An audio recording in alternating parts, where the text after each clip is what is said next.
What's up, everybody? Welcome back, and thanks for joining us. You're tuned into this episode of the Are You Listening podcast, brought to you by the good folks at New Amendment. Geo, what's good? How has the week been on your side, my guy? Man, what's up, Austin? It's been good, man. I think this week for me has been like a educational week. I listened to our first episode of the podcast, took a little bit of notes, trying to make sure that I'm doing a better job being able to speak and, educate and entertain, our listeners. So I think that's been fun. And then I've been listening to a bunch of different financial podcasts as well, trying to just up my knowledge a little bit. So it's been a knowledgeable week for me. How about you, man?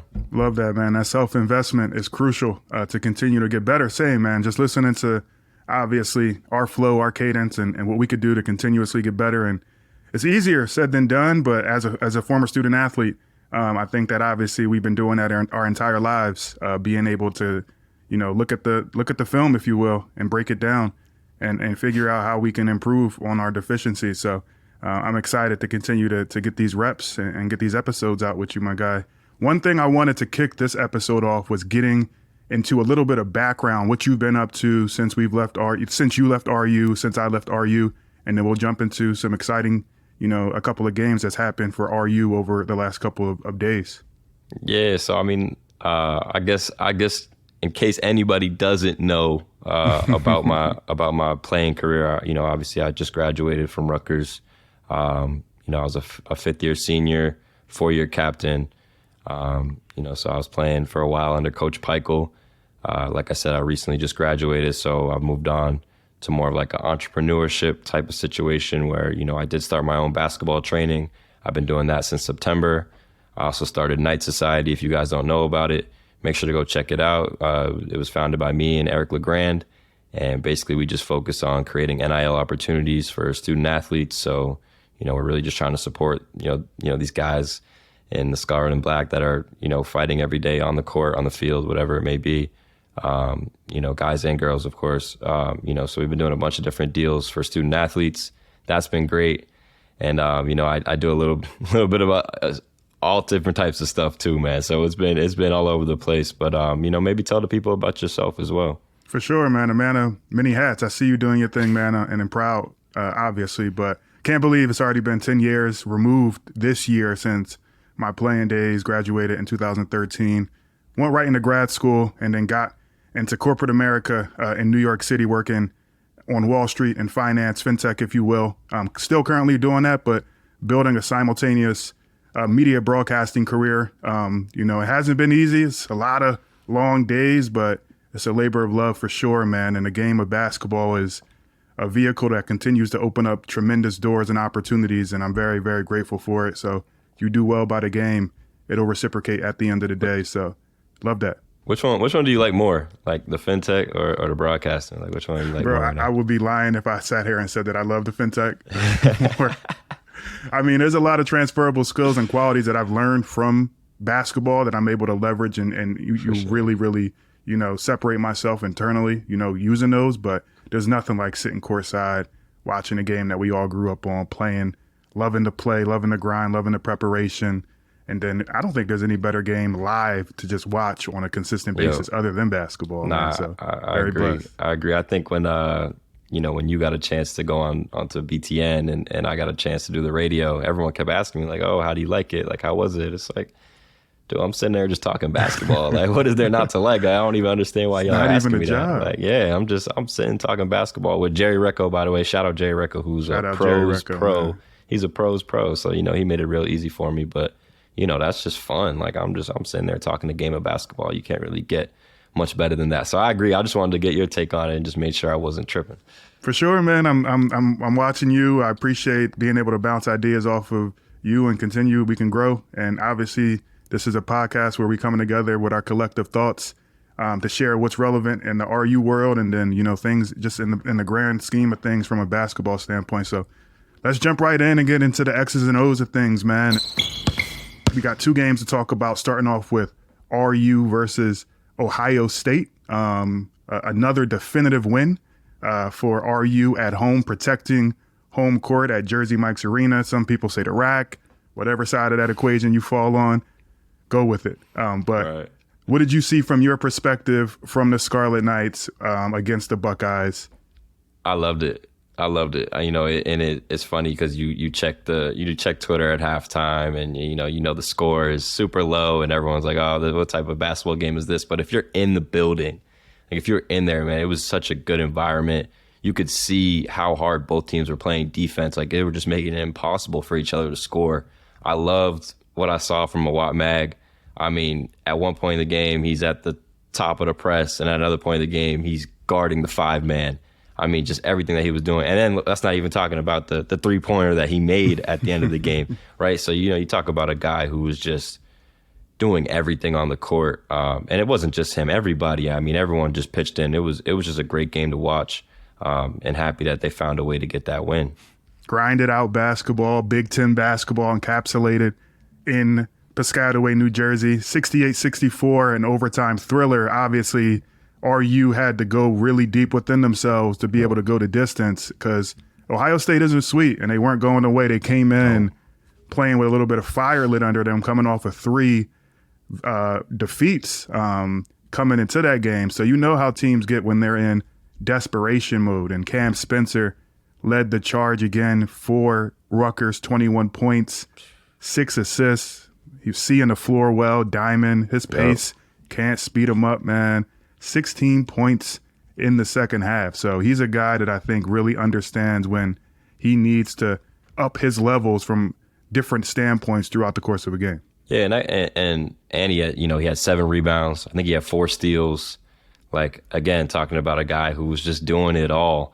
And to go deeper into the team aspect, like in the Big Ten, you got to be able to protect home court. So, obviously that's a dangerous game. You mentioned that Ohio State was coming off of 3 losses. That's a very desperate team. So that's a dangerous game for RU at home. But in the Big Ten, you have to protect home court. You have to. It's so important. And we saw that, right? How hard it is to go win on the road. We saw it the next game against Michigan State. 22 lead changes in that game. What does that say to you? Back and forth, right? That's when you're veterans really come into play. You got to be able to handle the ups and downs of a basketball game. It's not easy, right? And I think that they have, a great coach and Coach Peichel, and it was in a great environment where you got that home crowd on your side. We always talk about you damn near have to be 10 points better on the road, and Ohio State wasn't 10 points better. So obviously they were good enough to get it to OT, but that environment, that veteran mentality, these guys being ready to protect home court ended up being enough.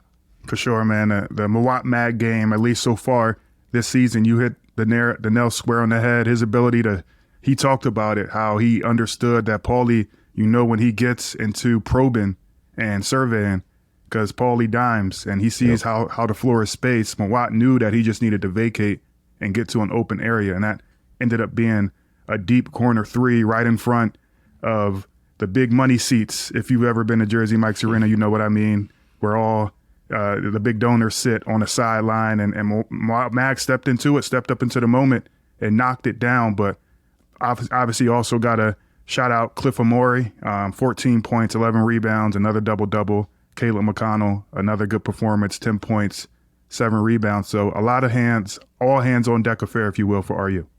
Yeah, man, definitely. And shout out to Mawot again, man. I was so happy for him. Like, I've seen the work that Mawot's put in. Like, I was there, I watched it, and I was there for the injuries. I was there when his teeth got knocked out. I was there when he had to get the eye surgery. Talk about that, man. Like, this dude battles through some stuff that people just kind of brush under the rug, man. Through some stuff. And it's like, number one, all right, so first off, the dude's from Australia, right? He's not even from America. Number 2, he's in America, he lives in California. So he came all the way from California to New Jersey.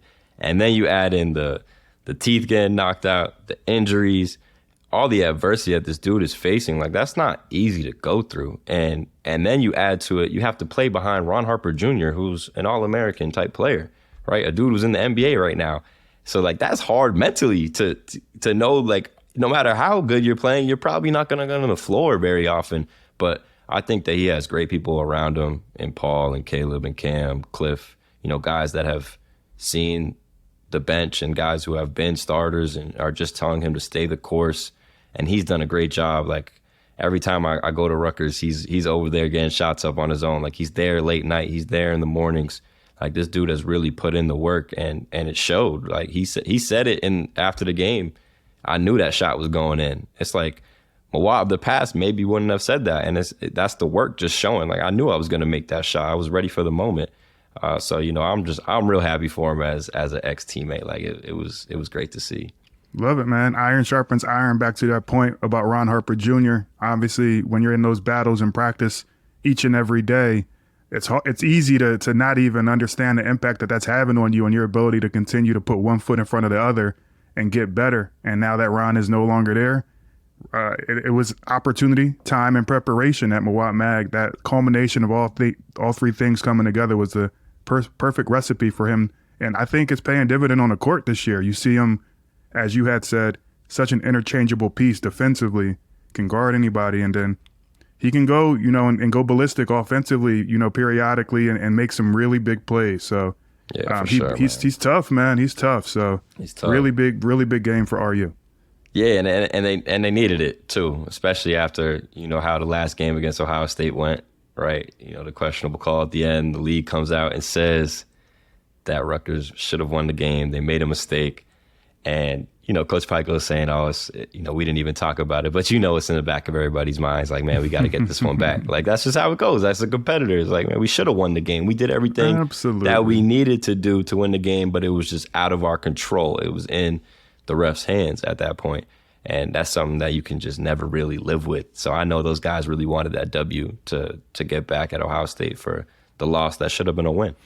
Yeah, man. One other thing, 16 assists on 21 of 62 shooting for field goals for RU. Obviously, sharing the game is something that's really hard for teams to defend. For Ohio State, Bryce Sensabaugh, that dude is tough, man. He's really, really physical. And he started to, I think, really get into his groove as the game progressed. Yeah, man. I mean, he don't look like a freshman. That's for sure. You know, physically, mentally, the way he's handling himself in the game. He came off the bench. It's like that's a whole nother, you know, mental aspect of the game that you got to deal with. It's like, you know, you're the best player on the team. Everybody knows you're the best player on the team. I know for a fact he was at the top of the scouting report, and it's like, damn, I got to come off the bench now. But, you know, the fact that he was still able to make an impact shows his maturity as a freshman. I was really impressed by his game. You and I both. And then, you know, you got to put that one, pack it in the back of your mind, and have that next play mentality as a team. And RU then has to go on the road yesterday and compete against Sparty in a place where they've never won on the road against Tom Izzo. Obviously the dean of the Big Ten, some people call him. Talk about tutelage and somebody who's had success over the years. Michigan State might arguably be the premium program that you try to replicate, you know, for other programs around the Big Ten. Absolutely. Michigan State beat RU 70-57. What did you see from your perspective from the Scarlet Knights? Man, I mean, number one, going back to just Michigan State being the team that you kind of look up to, I think that was our mindset when I first got to Rutgers. Was we tried to replicate everything Michigan State was doing in terms of toughness, rebounding, running, culture, you know, just everything about their program was what we looked at. That's how we set the bar for ourselves. And I said it going into the game, you know, you never want to play against Tom Izzo coming off 2 losses. Like that. Just to put some stats to what you're saying, the Spartans have been at the top of the Big Ten for the last 25 years, and they've won 90% of their home games during that time. You talk about sustained excellence. You're getting into some of the details as to what's contributing to that. Right. Yeah, man. I mean, it's crazy when you put it into stats like that because, you know, as a player, I would always be so mad I couldn't figure out a way to win at Michigan State. And I wanted these guys so bad to get that win. But I know how hard it is too, right? Like I know how hard it is. That's a tough place to play. The crowd messes with your head a little bit with the shot clock. They count down at the wrong times. The student section. Me and Jerry were talking about that. Yep. Like, there's a big difference. The Jersey Mike's Arena student section is on one side of the arena compared to, you know, the Illinois and the Michigan States of the where it wraps around the entirety of the basketball court. How do you feel that plays into effect? It's just different. It's different, and every arena is different. So, you know, especially if you're a first year, second year guy, it's just something that you have to get used to. And honestly, even when you're a senior, there's times you don't really get used to it. That's just the way it goes. But I think it's very different because you can hear the students, like you can hear what they're saying to you. Whereas I feel like at Jersey Mike's, you're not really going to hear exactly what the riot squad is screaming to you while you're on the court.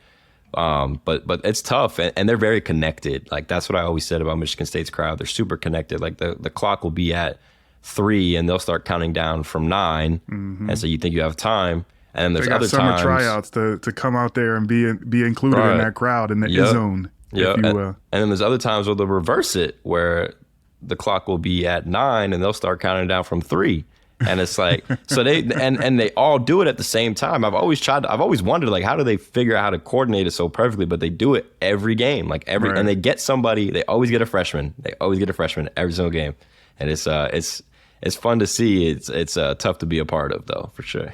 I feel you on that. And you know the recipe. It's not rocket science when you're battling against Michigan State. They're going to control the pace. They're going to get out and really try to outrun you in transition. And you know that they're going to rebound tough. And the stats are what they are. I feel like sometimes you have games where shots just don't go in. I know it sounds cliche, but that's the reality of a 30-game plus season. Especially when you're going onto the road. And what are some of those contributing factors as to sometimes why you don't play well on the road? I feel like you can slice that question up in a million different ways. But some of the positive stats for RU, I would say their ability to show that they can out-rebound Michigan State. They won 42-34 on the boards, including 18 offensive rebounds. And not a lot of teams beat Michigan State on the offensive rebounding side of the equation.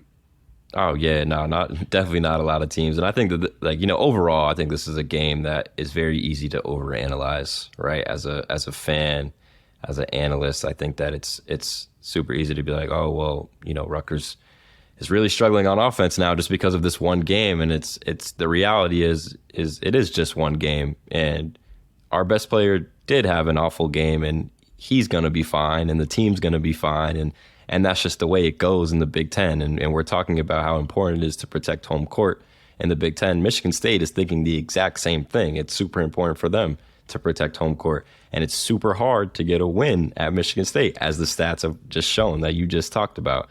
So, I don't want to overanalyze this game. I think it was a tough offensive performance. It's going to be really hard to win a game if you're 2 for 17 from 3, and Michigan State is 12 for 22. Yeah, they really established their rhythm early in that game from beyond the arc, and AJ Hogar hit a couple of bombs, which you just throw your hands up in certain instances when some of those shots that are contested go in, and understand that it's just not your night. They're tough. I was really impressed with RU jumping out the gate. They came out on like a 13-something, 14-something run to set the tempo, and I was like, okay, this is good. But it's a game of ebbs and flows and a game of runs, and you know that. And Michigan State had their run, and they went the distance. Jackson Kohler, the freshman, did you have a chance to see what he did that game? He had a double-double, young bull from Utah, I think, who really battled well for Michigan State against Cliff Amore. He's tough. He showed some flashes, man. I think he was averaging like 3 points going into that game, which is crazy. He's definitely going to start playing a whole lot more.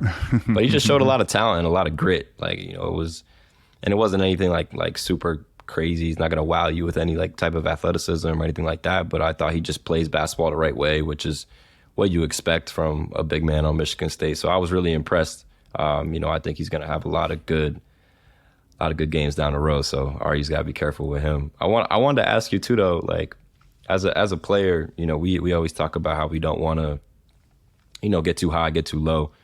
So from your point of view, if you're a Rutgers basketball player right now, how do you stay calm? How do you just move on to the next game? Obviously, you have a big challenge coming up at Penn State, which I know we're going to get into. So what's your mindset going into that one? Yeah, I think as a former player and then as a fan, those are two different mindsets, just to preface this conversation. Oh, for sure. For sure. I know how hard it is to win a Division I basketball game. I know you know how hard it is to win a Division I basketball game. Amplify that, multiply it by 10 in the Big Ten Conference, because you can get beat on any given night. Yeah. And I feel like at the end of the day, you just got to understand, to your point, when not to try to jump out the window and understand that you're going to lose games periodically, and that you can take good things about them, or take good things away from them from a film session reviews, and leverage those going forward. The reality of the situation is RU gets Michigan State 2 weeks, 3 weeks from now at Madison Square Garden. And might not be a situation where they're coming out shooting, 12% from three. They're hitting shots on the road. It's a completely different ball game. So you would take the valuable stuff from it and implement it into the opportunity to be able to, hopefully control the outcome of the game going forward. Fans, media, people just got to make sure that they're not getting too high and too low. Yeah. Even keel, I think, is the way to go, because game by game, this is going to completely change. You can't love teams one game and be riding high about how this is the greatest thing since sliced bread, and then jump out the window as soon as they go in and they suffer a 13-point loss on the road. Yeah, I definitely agree, and it's easier said than done. Now that I'm a fan too, it's tough sometimes. But like you said, as a former player, we understand, how difficult it is to win a basketball game, how difficult it is to shoot well every single game. Like Cam Spencer is still the best shooter in the Big Ten. That hasn't changed. He had a tough game. That's all it is. And now it's just about like what the team is thinking about. Okay, how do we move on? How do we get ready for Penn State, which is going to be a challenge. Like Penn State is a very good basketball team. Coach Shrewsbury is a very good coach. I have a ton of respect for him. I always thought he did a great job as the assistant at Purdue. And they're gonna play him a little bit differently, right? They're gonna bring him 5 out. They're gonna shoot a lot of threes. Pickett is tough, like super tough. He's a mismatch nightmare. So I'm interested to see how Caleb takes on that challenge, how Mawat takes on that challenge. And as a player, Caleb can't be thinking about the Michigan State game where he missed a couple of threes. Cam can't be thinking about the Michigan State game where he missed a couple of threes, right? So now these guys got to get ready, and you have a hungry Penn State team coming into the rack. I think that's the perfect segue into our scouting report segment, where we can get into that game and kind of sink our teeth into it and talk about that this is, I think, a resurgence in Penn State basketball. All in all, Shrewsbury's doing a phenomenal job, was able to really get good quickly, leveraging the transfer portal. You look at the standings as a result of that loss yesterday with RU and Michigan State. One thing that does in those two programs is it level sets them and solidifies a tie in second place behind Purdue. Mm-hmm. Both teams are 5-3 in the conference standings. Wisconsin, Iowa, Michigan are all 4-3. Illinois 4-4, and then you can go down to Penn State, who's 3-4, and then a tie with 1, 2, 3 other teams. Indiana and Maryland and Penn State are all neck and neck. So, and all those crazy, teams man. are good, man. Like you just going down the list. I'm like, damn, they're tough. That's their record right now. Like that's their record. Man. It's crazy, man. That's the life in the Big Ten. All those teams you just mentioned are dangerous in their own way. But just, speaking about Penn State, they really defend. I heard a story about Coach Shrewsbury would have them like in a defensive stance, just holding 2 hammers, and they would just have to stand there. So that way they learn how to just have their hands out on defense. Like the weight of the hammer is like kind of helping them to sit down. Yeah, That's like nuts. some crazy stuff, man. And it's like, damn, yeah, they definitely going to defend if he's got them doing that. But you said it too, like they did a great job in the transfer portal. He's done a great job of finding older guys, I think, and I'm going to say it a million times. I've probably already said it a million times in this podcast about how important veteran leadership is. Mm-hmm. And Coach Shrewsbury is one of those people who understands that. So he's going to make sure to find them. And it's going to be a tough game because I think it's different for Cliff too. You have a 5-man who's going to take him out to the perimeter a little bit. So maybe he's not inside the paint as much for shot blocking opportunities. So it's going to be a different type of game, and they got to prepare for it differently.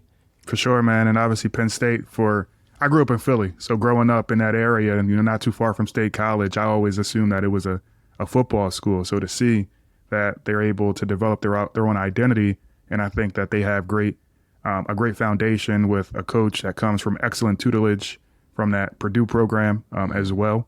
And he knows what it takes to have success at this level. Jalen Pickett is a bucket. He's played at this level at multiple schools, so he's seen it all. averaging 17.7 points per game, 7 rebounds, 7 assists. I mean, come on. You're doing pretty much everything out on the basketball court that you need your team to do from a scoring standpoint. And then you got Seth Lundy, local flavor, South Jersey, Philadelphia area kid, averaging 13. Andrew Funk, 12 points per game as well. You know, this isn't a sweet Penn State team either, man. And they played RU tough last season. So interested to see how that goes. And one thing I will say is they are different at home than on the road. They're 10-1 at Bryce Jordan Center this year.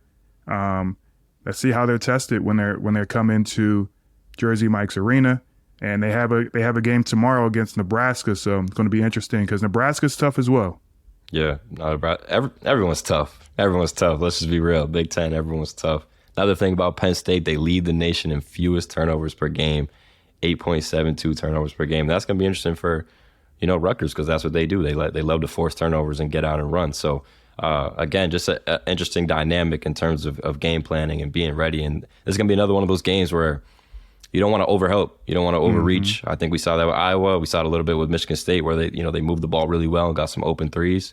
You don't want Penn State to start getting some open threes. You don't want Andrew Funk getting in a rhythm. That dude can really shoot it. So, they're definitely going to have to game plan a little bit different and making sure that, they're just playing solid on defense and playing their style. Yeah, I love that, man. And that's what veteran leadership at the guard position does. It's like having a quarterback on the court. You equate that to Paul Mulcahy and Steve Peichel. Having him, I think, just alleviates a lot of stress from a leadership standpoint because you're connected. You have that guy out there that's completely bought in, and there's that trust factor. And I think that that's what we're seeing at Penn State now as well with Shrewsbury and Jalen Pickett. So it'll be a battle, but I think that this is a game that RU will win. I think that they have a better team all in all. So if they lock in and do what they need to do, I think that they'll be in a position, a successful position when it's time to go to distance. Yeah, definitely agree. I think Rutgers has all the pieces they need to get this win on Tuesday. Not too worried about that.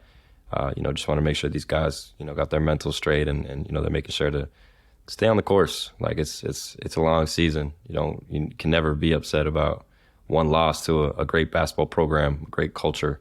So just making sure these guys are staying on the right track. And I'm excited for the Iowa game too, man. I think that's going to be a really good one. I know Iowa is obviously just a great basketball team in general. We always have a lot of trouble matching up with them, and obviously we already played them this year. What are your thoughts on the Iowa game? Yeah, it'll be my first time heading out to Carver Hawkeye, and that'll actually be the conclusion of me being in every Big Ten arena. I didn't have a chance to play in the Big Ten. I know you probably played and been in them all, so I'm excited to see what that atmosphere is like. We recapped those guys in our last episode and talked about how I think that there's a lot of similar matchups. I think that the Hawkeyes always tend to play Rutgers really tough, but a little bit of chip. You think that you want to go out there and be able to get one back, get a lick back, if you will, against a team that came in and played you really, really tough at home. So I think that there will be a response, and I'll just leave it at that. Yeah, I like that. No, those guys, they don't like to lose, man. Paul Mulcahy, he don't want to lose. Caleb, he don't like to lose. So it's gonna be fun. It's gonna be a really fun game. And Rutgers, Iowa it's always been like a weird little rivalry, even though there like really isn't. There really shouldn't be one, but it's just kind of always been there. So I'm excited to see those guys bounce back in these next two games coming up. For sure, man. Quickly transitioning over, man. I want to obviously keep the momentum going and switch over to our Word on Campus segment. And I know that you had something top of mind that we could sink our teeth into. So what have you been thinking about over the last week? Yeah, Word on Campus, man. Some NIL stuff going on. I mentioned it's not going anywhere, people. It's not going anywhere. It's not going anywhere. So we're definitely going to talk about it. We got to talk about it. But it's good things, though. Obviously, I mentioned earlier what I'm doing with Knight Society. We just announced a partnership with the front office who specializes in hosting sports events. So, we're going to be partnering up with them to throw some really cool watch parties and other community events for the Rutgers community. All the ticket sales will go straight to the Rutgers basketball team for the watch parties, and then other student athletes as well for, depending on the type of event that it is. So really excited for that. I think it's going to be really cool. a great way for Rutgers fans to go meet other Rutgers fans while simultaneously supporting the student athletes, which is super important right now in the recruiting world. Obviously Coach Shiano has mentioned it a bunch. Coach Peichel is now talking about it, even though I'm sure he hates to talk about it. He just wants to talk about winning a national championship. But he has to mention it now too, because it is here, like we said. And then I also heard that Knights of Raritan, another company that focuses on student athlete NIL, has some big things coming soon too. I don't want to give out too many details, and I know you don't want to give out too many details as well, mainly because we can't. But a lot of good things happening right now in the NIL space with Rutgers, so that's a really good thing, because I think a lot of people were worried about that, and it seems like we're heading in the right direction and people are supporting things. And I think that Knight Society and Knights of Raritan are both doing a good job of making sure that Rutgers fans are getting something cool in return for supporting student athletes. I think that's always been my thing with NIL, is like making sure that it's just valuable for everyone. The student athletes get paid, the fans get a really cool experience in return for it. Simple, love it, man. But not easy. Absolutely love it. You obviously have your hand on the pulse of everything Knight Society related. I'm on the board for Knights of the Raritan, and the one commonality and the one theme that is not going anywhere is trying to get the best for student athletes going forward. And this really new and exciting day and age when it comes to your ability to leverage the brand that you built, through all your hard work and effort that culminates, typically at the collegiate ranks. And you look at statistics, this is the highest that your profile is ever going to be. So to be able to capitalize on that is crucial. And I think that's a great segue into another thought about one thing I know that you've done very well, building out all these different entrepreneurial endeavors for the last couple minutes that we have here, is how important, from your perspective, and I'll get into my story, is being able to leverage that brand that you build, and then also that network that you have at your disposal, being a student athlete. People know your name. You have all these, really important people, and you have access to people. How has that helped you in your career path thus far, from your perspective? Man, listen, I feel, number one, I don't think, if it wasn't for NIL, I probably wouldn't be doing what I'm doing now. Or maybe I would be, but I don't think I'll be able to do it as good as I am now, right? And I think that the people that I met in these business dealings, like everything I did with NIL, I'd always try to take it a step further. I would try to be in the business meeting. I would try to be in the negotiations. I would try to, learn while I was also promoting whatever brand, company, whatever it was. And what I'm trying to pass on now to the student athletes at Rutgers is the same thing. It's like, look, we're going to pay you to come to these events. Enjoy it. Like, go the extra mile. Go talk to the alumni who wanted to meet you. Go talk to the company. Maybe try to get in the company's meeting that is sponsoring our event or whatever it is.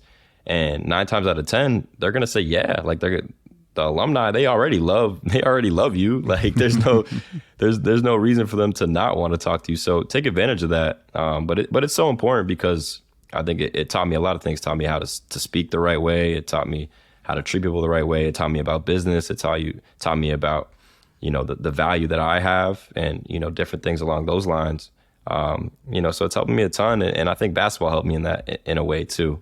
Obviously being a student athlete, I had to learn a lot of different things about time management and, effort and team. The transferable skills. Yeah, those are transferable the things skills, that man. Sports, they teach you. You essentially, you don't even know that you're developing and sharpening your toolkit by showing up to practice on time, by having the discipline to transition over to study hall and to get to class and to get good grades, all while balancing essentially a full-time job, traveling around, playing these games, having to be up the next day because can't slack on the academics, and that doesn't go anywhere. And I will tell you that as a dude that's transitioned into corporate America, those are the things that hiring managers and that companies love about student athletes being able to come in and be a plug and play, be team oriented, be competitive, essentially want the best for your individual self to be able to help your career path. So the 100%. Confidence, the ability to be media trained, there's so many different ways that you can go about it. And then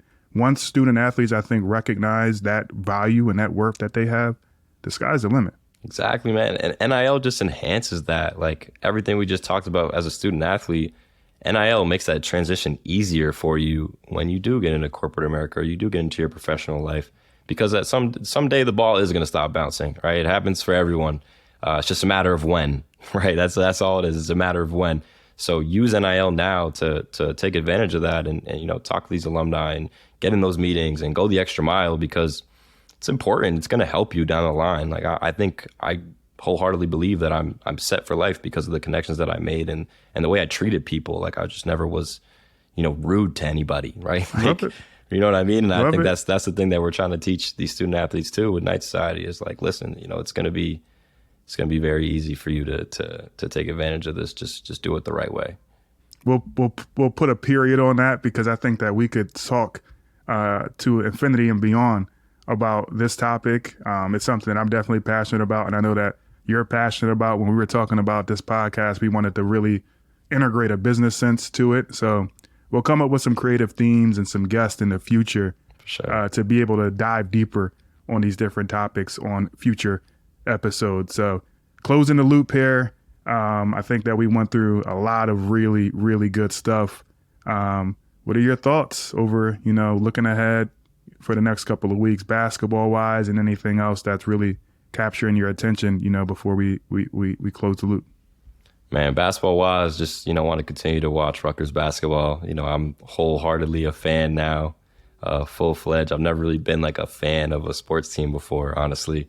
By default, being from New Hampshire, it was always Boston Celtics, New England Patriots. So that was always super easy to be a fan, because, all we did was win. Yeah, I'm sick of y'all, bro. Yeah. I ain't gonna lie. I ain't trying to see the Patriots or the Celtics win no time soon. Man, but now, I'm saying, I'm a real fan. So, I'm just looking forward to seeing this team, fight through these battles and try to find a way to the top of the Big Ten, something that, some of my teams could never figure out. So that's going to be exciting. And then for me, just continuing to, try to make this podcast great, continue to educate myself as best I can, continue to learn every day. I love just, having interesting conversations like this, getting to talk to you, getting to talk to, other interesting people. So just continuing to work on myself, man. But I'm really excited for the upcoming weeks, man. And I hope you are too. Likewise, man. RU basketball. It's an exciting season. I get a front row. You get a front row. Really looking forward to seeing these next couple of games against Penn State. And then we were just mentioning, some of the other things that are on the horizon. So upward trajectory for sure. I'm from Philly. I'm an Eagles fan. So getting down to the nitty gritty, it's becoming a smorgasbord of where you have all these different important sports events at one time that you got to consume. So sensory overload, but hoping that my Birds can get to the Super Bowl for sure. But all in all, really good time chopping it up with you, my guy. Looking forward to the next episode. And we'll see how all things transpire and play out for RU. Yes, sir, man. Yeah, looking forward to it. Beyond the Big Ten is a network of podcasts that aims to be your go-to resource for all things Big Ten. We cover the entire conference with shows hosted by ex-players and athletic alumni, aiming to be your go-to source of information and entertainment for your favorite team. Hosted by ex-Big Ten players, media, and insiders, our podcasts are focused on giving diehard fans and those alums an inside scoop about the teams and people that make the Big Ten Conference one of the most watched and most talked about conferences in sports. We're excited to talk Big Ten basketball with you wherever you may be. Subscribe now.